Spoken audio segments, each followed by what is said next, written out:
Hello दोस्तों, स्वागत है आपका एक बार और मेरी स्टोरी कॉन्ट्रैक्ट मैरिज के न्यू पार्ट में। कहानी अमर के नज़रिए से। न जाने मेरी होने वाली बीवी को उस बैंड वाले में ऐसा क्या दिखता है जो हमेशा उसी से चिपकी रहती है। उसकी हिम्मत कैसे हुई उसे किस करने की। इस समर का अब मुझे सीरियसली कुछ न कुछ तो करना ही पड़ेगा। मैं खुद उसे उस वक्त अपने ऑफिस में बर्थडे गिफ्ट के साथ विश करने वाला था, मगर अनफॉर्चुनेटली सिमरन उसी वक्त वहां आ गई। और फिर अनाया को समझाना और पत्थर पर सिर मारना दोनों एक जैसा है। कितनी कोशिश की मैंने कि सिर्फ कुछ देर और वो वहाँ मेरे पास रुक जाए, मगर नहीं, उसे तो जाकर उस समर से चिपकना था। मुझसे तो ऐसे दूर भागती रहती है जैसे मुझ में कांटे लगे हुए हैं। आज पार्टी में अनाया सचमुच बहुत प्यारी लग रही थी। मेरा कितनी बार मन हो रहा था कि मैं उसके पास चला जाऊं और उस समर को वहां से कहीं दूर उठाकर फेंक दूं। सम प्लेस लाइक मार्स और जुपिटर। सिमरन चलो ना बेबी, हम दोनों भी डांस करते हैं। अभी सिमरन की आवाज़ सुनकर मेरा ध्यान अनाया पर से हटा। सिमरन, मेरा मन नहीं है अभी, तुम किसी और के साथ। मगर मेरी बात पूरी होने से पहले ही वो मुझे पकड़कर खींचते हुए डांस फ्लोर पर ले आई। 5 मिनट भी नहीं बीते होंगे जब मैंने देखा उस कमीने समर ने भी अनाया को डांस के लिए ज़बरदस्ती अप्रोच किया। मेरा खून खौल रहा था, मगर इतने लोगों के बीच यहाँ कोई तमाशा क्रिएट नहीं करना चाहता था। मैं बस 2 मिनट में आया। सिमरन, ओके, जल्दी आना। मुझे समर की हरकतें पर चाहे जितना भी गुस्सा आता हो, मगर आज एक काम उसने सचमुच अच्छा किया था। अनाया की बर्थडे पार्टी उसने मेरे रेस्टोरेंट में रखी थी। भले ही पार्टी उसने ऑर्गेनाइज की हो, मगर अब ये मेरे कंट्रोल में थी। मैंने एक वेटर को मेरे इशारे पर लाइट्स ऑफ करने को कहा और वापस आकर सिमरन के साथ डांस करने लगा। मैंने वेटर को लाइट्स ऑफ करने का इशारा किया। लकीली समर ने अनाया को उसी समय गोल घुमाने की कोशिश की, मगर शायद गाउन की वजह से उसका बैलेंस बिगड़ गया। उसके गिरने से पहले मैंने उसे पकड़ लिया। Happy birthday to you miss Parekh. मैंने उसके गले में लॉकेट डालते हुए धीरे से उसे विश किया। अनाया, सर आप। उसके मुंह से बस इतना ही निकला और फिर हमेशा की तरह मेरी पकड़ से बाहर निकलने के लिए वो छटपटाने लगी। And I really hate this thing. इससे पहले कि लाइट वापस ऑन हो, मैं फ़ौरन अनाया से दूर हो गया। तभी उसका मैसेज आया जिसे देखकर मुझे हंसी आ गई। मैंने उसे रिप्लाई किया, तभी एक इम्पॉर्टेंट कॉल आने लगा। हॉल में म्यूज़िक के शोर में कुछ भी ठीक से सुनाई नहीं पड़ रहा था, सो कॉल अटेंड करने मैं गार्डन में चला गया। बात खत्म करने के बाद जब मैं पीछे मुड़ा तो सामने सिमरन को खड़ा पाकर कुछ अजीब सा लगा। वो बस चुपचाप एकटक मेरी तरफ देखे जा रही थी। तुम यहाँ क्या कर रही हो सिमरन? तो तुम सचमुच शादी कर रहे हो? हाँ, मैंने बताया तो था तुम्हें। मगर अभी इस बात का क्या मतलब है? सिमरन सिर झुकाकर धीरे से। मुझे लगा था तुम नाराज हो मुझसे, शायद इसलिए गुस्से में वो सब कह रहे हो, मगर तुम तो सचमुच दूर जा रहे हो मुझसे। मेरे मुंह से एक गहरी सांस निकली। देखो सिमरन, हम अच्छे दोस्त थे और हमेशा रहेंगे। इससे ज़्यादा मुझे नहीं लगता हमारे बीच कभी कुछ था, और शायद शायद कभी कुछ हो भी नहीं सकता। सिमरन ने तेज़ी से आगे बढ़ते हुए मेरे चेहरे को अपने दोनों हाथों से थाम लिया। मुझे संभलने का मौका तक नहीं मिला। सिमरन, झूठ, बिल्कुल झूठ कह रहे हो तुम। मैं जानती हूँ तुम आज भी मुझसे प्यार करते हो। तुम हमेशा से सिर्फ मुझसे प्यार करते थे। मैंने सिमरन को खुद से दूर हटाने की कोशिश की, मगर वो मेरे करीब आ गई और उसकी बातों में सच्चाई थी। कहीं न कहीं आज भी शायद मैं उसके लिए कुछ न कुछ फीलिंग्स रखता था, इसलिए उसके इस तरह पास आने से मैं वापस उसी तरफ अट्रैक्ट होने लगता था। मैंने कभी ऐसा नहीं कहा। मैंने भरसक मजबूत आवाज़ में सिमरन से कहा, जिद भरे स्वर में, तुम्हारी आंखों में दिखता है, ये वहम है तुम्हारा। सिमरन, राज प्लीज़, क्यों ऐसा कर रहे हो मेरे साथ? हम दोनों जानते हैं वो लड़की तुम्हारे लिए सही नहीं है। तुम ऐसी लड़की से शादी कैसे कर सकते हो? मैं अनाया के बारे में एक शब्द भी नहीं सुनूंगा, मैंने कड़क आवाज में कहा। सिमरन मुझे शांत कराने की कोशिश करते हुए, ओके ओके रिलैक्स, मैं उसके बारे में कुछ नहीं कहूँगी, बट एटलीस्ट ये तो सोचो कि तुम खुद उस लड़की की ज़िंदगी से खेल रहे हो।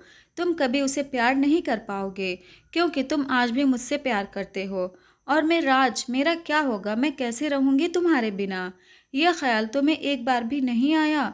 मेरे बिना क्यों सप्रेल है ना तुम्हारे लिए? या उससे भी मन भर गया तुम्हारा? ताज्जुब है अपनी बहन के हस्बैंड के साथ ही तुम। मगर तभी मेरे गालों पर एक जोरदार तमाचा पड़ा और मेरी बात अधूरी रह गई। व्हाट द क्या हुआ? सच्चाई सुन नहीं पाई? 7 साल पहले मैं तुमसे अपने दिल की बात ही कहने आ रहा था, जब मैंने खुद अपनी आंखों से तुम्हें स्वप्निल को प्रपोज करते देखा। इसलिए मैं बिना तुमसे कोई बात किए चला गया। और फिर साल भर पहले जब तुमसे दोबारा मेरी मुलाकात मुंबई में हुई, तो मैंने सब खत्म करना ही बेहतर समझा, क्योंकि हम दोनों के ही रास्ते अब अलग हैं। सिमरन घुटनों के बल बैठकर चिल्लाते हुए, तुम्हारा दिमाग खराब हो गया है राज। बस इतना ही जाना था तुमने मुझे। मैं हमेशा से जानती थी तुम मुझे चाहते हो, मगर कह नहीं पाते, इसलिए मैं जाने से पहले खुद तुम्हें प्रपोज करना चाहती थी। स्वप्निल इसमें मेरी मदद कर रहा था। That's it. तुमने बात को कहाँ से कहाँ पहुँचा दिया। खुद भी इतने सालों तक गलत फहमी में जीते रहे और मुझे भी ऐसे अकेला छोड़ दिया। मैं उसकी बात सुनकर शॉक्ड रह गया। What are you talking about? ये सच नहीं हो सकता। तुम मजाक कर रही हो ना? मेरी आंखों के आगे जैसे अंधेरा छाने लगा था। सिमरन ने गुस्से में वापस खड़े होते हुए मेरे दूसरे गाल पर भी एक जोरदार तमाचा जड़ दिया, और अगले ही पल मुझे सूरज चांद तारे सब एक साथ नजर आने लगे। आउच! कितनी जोर से मार रही हो यार, मैंने अपने गाल पर हाथ फेरते हुए कहा। सिमरन गुस्से में, जैसा तुमने काम किया है उसके बाद मुझसे क्या एक्सपेक्ट करते हो? मैं आकर तुम्हें किस करूंगी? मुझसे कुछ बोलते नहीं बन रहा था। लुक सिमरन, सिमरन हाथ बांधते हुए, आई एम लिसनिंग।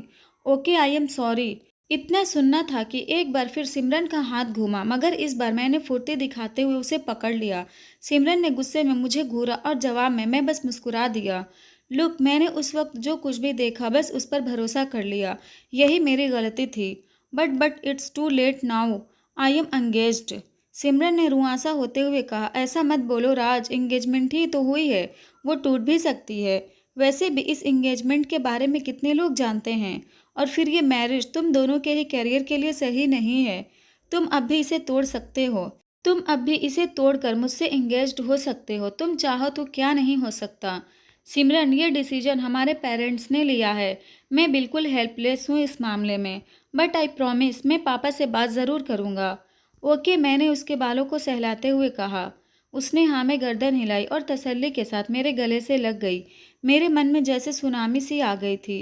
एक गलत फहमी की वजह से मैंने अपने बचपन का प्यार खो दिया, और वो मिले भी तो कब? जब किसी और की मेरी जिंदगी में एंट्री हो चुकी है। अजीब कश्मकश वाली सिचुएशन थी। दिल कह रहा था कि जिंदगी हर किसी को दूसरा मौका नहीं देती, मगर ये मौका मिला था।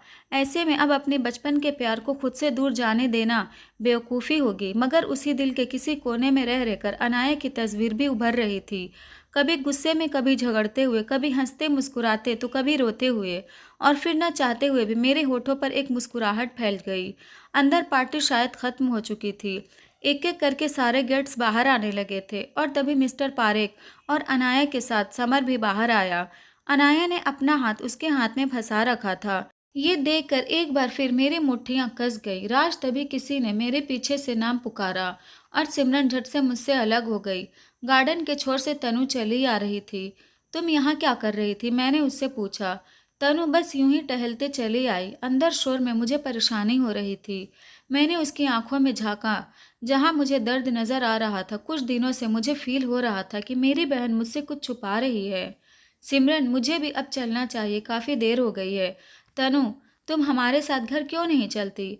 वैसे भी मैंने आज रात पजामा पार्टी प्लान की है, और भी लड़कियां आ रही हैं। बहुत मज़ा आएगा, तनु ने एक्साइटेड होते हुए कहा। आखिर में तनु ने सिमरन को मना ही लिया, और सिमरन भी हमारे साथ ही घर आ गई। अपने घर पर उसने कॉल कर इन्फॉर्म कर दिया था।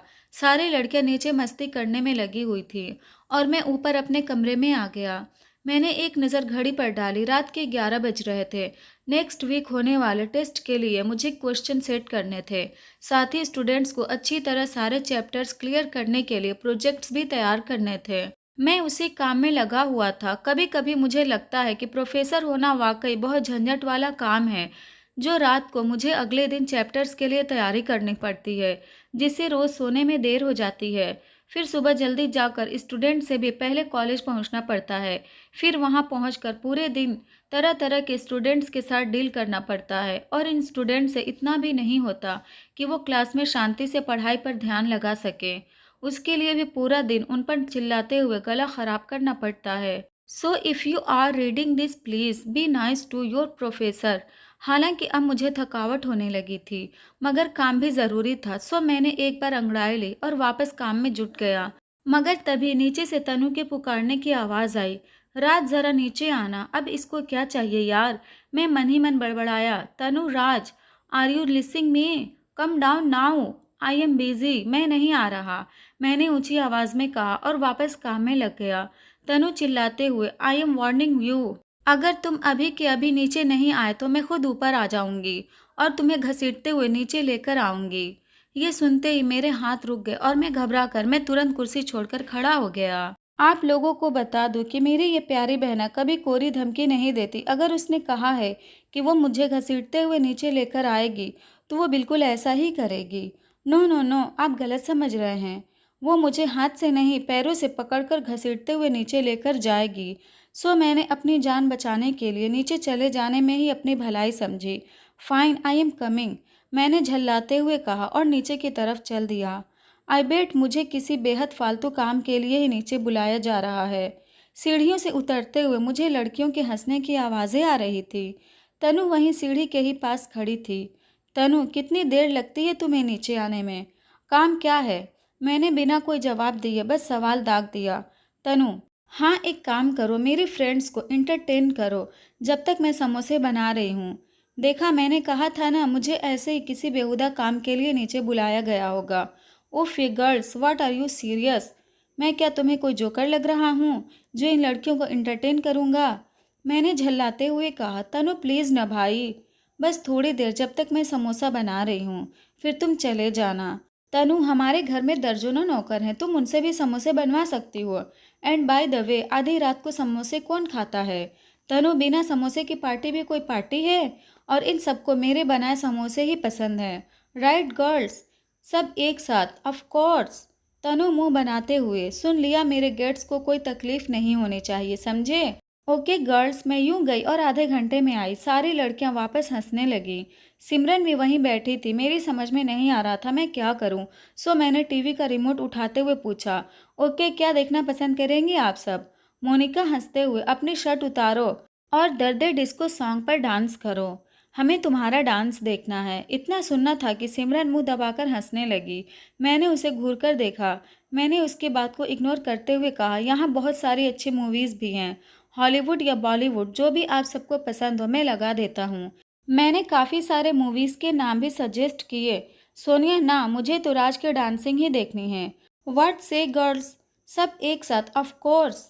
मैंने एक जलती हुई नज़र उन सब पर डाली। बताने की ज़रूरत ही नहीं है, एक से बढ़कर एक चुड़ैलों से मेरी बहन ने दोस्ती कर रखी थी। सिमरन, ओके, बहुत हुआ मजाक। राज बस हमारे लिए एक गाना गाएगा। मेरे पास काफ़ी अच्छे सॉन्ग्स का भी कलेक्शन है। वेट, मैं अभी प्ले कर देता हूँ। मगर तभी सोनिया पूरी अदा से चलते हुए मेरे पास आई और मेरे कंधे पर हाथ रखकर खड़ी हो गई। उसने एक उंगली मेरे चेहरे पर फिराते हुए कहा, तनु ने तुमसे हमें इंटरटेन करने को कहा था, भूल गए? मैंने तुरंत एक सेफ डिस्टेंस लेते हुए कहा, हाँ, लेकिन इंटरटेनमेंट का मतलब ये बिल्कुल नहीं है कि मैं कोई मेल स्ट्रिपर बन जाऊं। वो बस इतना चाहती थी कि उसके वापस आने तक मैं आप सबसे बातें करता रहूं ताकि आप सब बोर ना हो। दैट्स इट, सोनिया ने मेरे चेहरे से मक्खियाँ उड़ाने वाले अंदाज में अपने हाथ लहराते हुए कहा। ओह कम ऑन, अब ऐसे हमारी पार्टी खराब मत करो, बस एक गाना ही तो गाना है। तुम्हारे जैसी लड़की से तो बात करना भी मुश्किल है, गाना गाने का रिस्क कौन लेगा? मैंने धीरे से बड़बड़ाया। सोनिया चिंकते हुए, कुछ कहा तुमने मेरे बारे में? No, I think my job with you is done now, so I am leaving. सब एक साथ, hey this is not fair. मगर मैंने सबको अनसुना कर दिया और चुपचाप वापस अपने रूम की तरफ बढ़ गया। ये लड़कियां सचमुच कभी कभी कुछ ज़्यादा वियर्ड हो जाती हैं। सीरियसली, इतनी देर रात पार्टी कौन करता है, ऊपर से आधी रात को समोसा, और इन सबसे भी ऊपर मुझ जैसे शरीफ और भोले भाले इंसान से ऐसी ऐसी डिमांड्स।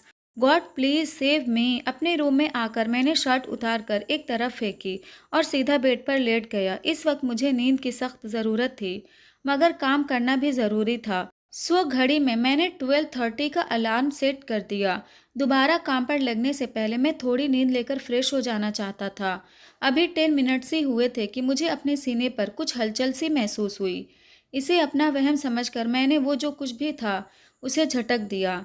और वापस करवट बदलकर सोने लगा। इस बार मुझे क्लियरली महसूस हुआ मेरे पीछे से 2 हाथ आगे की तरफ आए और मेरी पूरी बॉडी पर चलने लगे। मैं हड़बड़ाकर एक झटके से उठकर बैठ गया। सोनिया, तुम मेरे कमरे में क्या कर रही हो? मैंने उससे दूर हटते हुए पूछा। सोनिया मेरी गाल खींचते हुए, अब इतने भी इनोसेंट मत बनो। मैं जानती हूँ तुम भी यही चाहते थे कि मैं तुम्हारे पीछे आऊँ।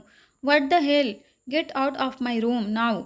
मैंने फौरन बिस्तर से उठते हुए दरवाजे की तरफ इशारा करते हुए कहा, मगर सोनिया पर तो जैसे कोई असर ही नहीं हुआ। वो अब भी वैसे ही मुस्कुराए हुए मेरे बेड पर लेटी मुझे घूर रही थी। Sonia, you are so rude. मुझे लगा तुम मुझे पसंद करते हो। नेवर, मैं तुम्हें सिर्फ एक बार डेट पर लेकर गया था, वो भी सिर्फ इसलिए क्योंकि मॉम ऐसा चाहती थी। पता नहीं उन्हें तुम में ऐसा क्या दिखा था। मुझे तुम में बिल्कुल इंटरेस्ट नहीं है, एंड दैट्स क्लियर। वो मुझे चुपचाप घूरती रही, मगर फिर अचानक उसने मेरे पैर पर ठोकर मारी। अचानक इस अटैक के लिए मैं बिल्कुल तैयार नहीं था और मैं लड़खड़ा कर बेड पर गिर गया। मेरे गिरते वो मेरे ऊपर सवार हो गई। मुझसे हिलते तक नहीं बन रहा था। आखिर में मैंने हार कर मानते हुए उससे रिक्वेस्ट की, देखो सोनिया, मैं जानता हूँ तुम बहुत अच्छी लड़की हो, प्लीज़ नीचे बाकी लोगों के पास जाओ, मुझे अभी बहुत काम है, हम बाद में बात कर सकते हैं। सोनिया, बिल्कुल नहीं, इस दिन के लिए बहुत वेट किया है मैंने, आज मैं कहीं नहीं जाने वाली। सोनिया प्लीज़, मैं बाद में मिलता हूँ तुमसे। मेरे बार बार रिक्वेस्ट से फाइनली वो कुछ नरम पड़ी। Sonia, okay but just one किस फॉर नाउ। मैंने विरोध करना चाहा, मगर तभी मेरे फ़ोन बजने लगा। मैंने देखा सिमरन का कॉल था, मगर इससे पहले कि मैं फ़ोन रिसीव करता, सोनिया ने झपट कर फ़ोन उठाया और बाथरूम में घुस गई। एक सेकंड के लिए तो मुझे समझ में नहीं आया क्या हुआ, मगर फिर मैं बाथरूम का दरवाज़ा खटखटाने लगा। सोनिया, मेरा फ़ोन वापस करो please. Sonia, open the door please. तभी अंदर से उसके चिल्लाने की आवाज़ आई। मैं घबरा गया। Sonia, what happened, are you okay, open the door. यार सोनिया, आई एम स्लिप्ड, मेरे कपड़े भी पूरे भीगे हुए हैं। इट्स ओके, मैं तनु से कह देता हूँ, वो तुम्हें अपने कपड़े दे देगी। Now could you please return my phone. Sonia, okay okay, I am coming. मैं परेशान सा आकर अपने बेड पर बैठ गया। तभी सोनिया बाथरूम से बाहर आई और उसे देखते ही मेरा बचा खुचा दिमाग भी ख़राब हो गया। उसने सिर्फ टॉवेल पहना हुआ था। इससे पहले कि मैं कुछ बोलने के लिए मुंह खोलता, एक बार फिर से मेरा फ़ोन रिंग हुआ और मेरे कुछ कर सकने से पहले ही सोनिया ने कॉल रिसीव भी कर लिया। फॉर माई बैड लक, ये वीडियो कॉल था, वो भी मेरी होने वाली बीवी की तरफ से। अनाया, तुम वहाँ क्या कर रही हो? सर का फ़ोन तुम्हारे पास कैसे आया? और सर वो कहाँ हैं? सोनिया हंसते हुए, कितनी भोली हो अनाया, इतना भी नहीं समझती। आधी रात को मैं यहाँ क्या कर रही हूँ? और रही बात राज की तो खुद ही देख लो। कहते हुए उसने बैक कैमरा ऑन कर दिया। मेरी हालत ख़राब हो गई। मैं अब भी शर्टलेस शॉर्ट पैंट में बैठा था। मैंने अनाया को सिचुएशन समझाने की कोशिश की। अनाया वेट, ऐसा कुछ नहीं है, फ़ोन मत काटना, मेरी बात सुनो प्लीज़। अनाया गुस्से में, मुझे अब ना तो कुछ सुनना है और ना ही आपकी शक्ल देखनी है। सर है फन, कहकर उसने फ़ोन काट दिया और मैं अपना सर पकड़कर बैठ गया। तभी दरवाजे पर से एक तेज़ आवाज़ आई। ओ माय गॉड, मैंने घबराकर दरवाजे पर नज़र डाली। तनु और सिमरन के साथ बाकी की सारी लड़कियां मुंह फाड़े मुझे और सोनिया को घूर रही थी। बस इसी की कमी थी, अनाया से पहले मेरा मर्डर करने के लिए तनु ही काफ़ी थी। तनु गुस्से में चिल्लाते हुए, क्या हो रहा है यहाँ राज? अगर तुमने कोई भी ऐसी वैसी हरकत की है ना तो आई स्वेयर आज मैं तुम्हें जान से मार दूंगी। तनु, ऐसा कुछ नहीं है, वो बस। तनु गुर्राते हुए, रियली? तो फिर इसके कपड़े कहाँ हैं? अरे यार, तुम कुछ बोल क्यों नहीं रही हो? बताओ ना, कहाँ हैं तुम्हारे कपड़े? सोनिया मासूमियत से, मुझसे क्या पूछ रहे हो बेबी? तुम्हारे ही पास होंगे ना, मेरा तो सिर ही घूम गया उसकी बात सुनकर। ये क्या बकवास कर रही हो? मैंने हैरानी से उसकी तरफ देखा, बदले में उसने बस लापरवाही से अपने कंधे उचका दिए। तभी मेरे सीने पर एक जोरदार पंच पड़ा। ऑब्वियसली ये मेरी बहन का कमाल था। अगले ही पल मैं ज़मीन पर पड़ा था। यार कम से कम बात तो सुनो मेरी, मैंने किसी तरह दर्द दबाते हुए तड़प कर कहा। सिमरन ऊंची आवाज़ में, party is over, let's go girls, great, just great. 7 साल पहले एक गलत फहमी में मैंने उसे छोड़ा था। अभी उसके असर से निकले भी नहीं कि नई गलत फहमी पैदा हो गई। दूसरी तरफ शादी से पहले मेरी होने वाली बीवी के लिए मैं धोखेबाज बन गया। लेकिन इससे भी ज़्यादा भयानक कुछ होना अभी बाकी था। उन सारी लड़कियों के डोर पर से हटते ही पीछे जो चेहरा मुझे दिखा, उसे देखते ही मेरा जैसे खून सूख गया था। डैड, मेरे मुंह से बस इतना ही निकला। इस स्टोरी में आगे क्या हुआ ये जानने के लिए इस चैनल को तुरंत सब्सक्राइब करें और स्टोरी अच्छी लगी तो वीडियो को भी लाइक करें।